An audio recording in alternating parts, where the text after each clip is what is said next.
incredibly powerful story of resilience. After a catastrophic accident left a mother fighting for her life, she also fought to save her unborn child. Layla Slater's book, Saving Abigail Grace, takes us on a journey of survival, healing, and more. Welcome. Thank you so much. I'm excited to be here. We're excited to have you here. So tell us about the storyline of the book and what inspired you to write it.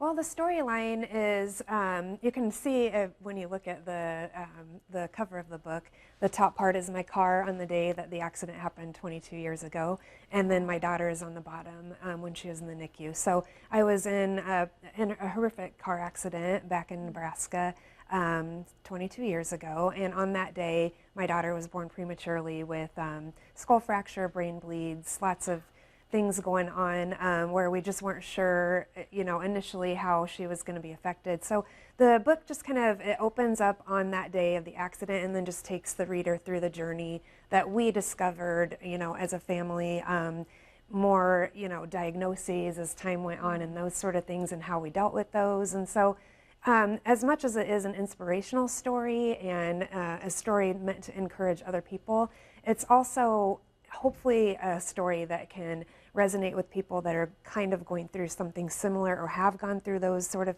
situations. And it works with my website where, like, if you scan the QR code at the end of each chapter, it takes you to the website where resources are listed. Oh, wow. For kiddos that might be going through special education system at school, have IEPs, some of the diagnoses that my daughter had, epilepsy, hydrocephalus, cerebral palsy, gives a lot of resources on how to deal with those sort of things as well and how to advocate for your child. I absolutely love that element because that's something that's different but unique and necessary. So I think that was a great thing that you're doing with the book in connection to the resources. Yeah. They often say that your story is the hardest story to tell. So what was the process like of reliving those moments, putting in this book, hoping to help another family? Gosh, it was really therapeutic for me. I started writing things down a long time ago.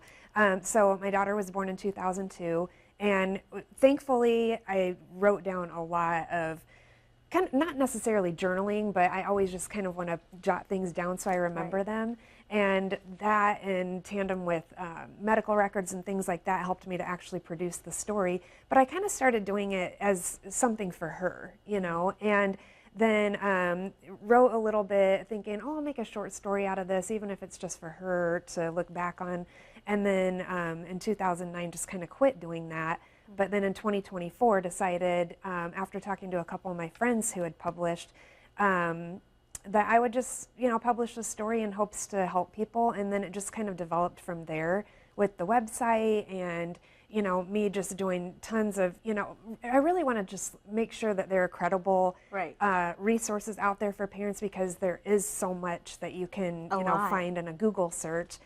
So I use, Mayo Clinic, Cleveland Clinic, the ones that I found super reputable and credible, so that other people can, find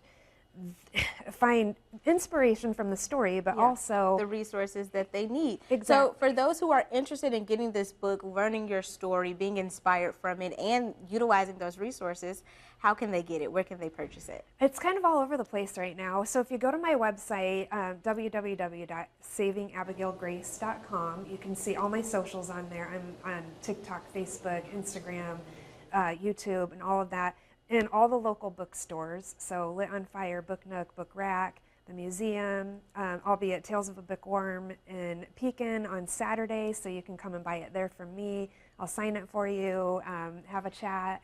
It's kind of all over the place right now. Absolutely. Well, thank you so much for coming in. Hopefully the book flies off the shelf. It sounds like a beautiful and inspirational story. I appreciate that.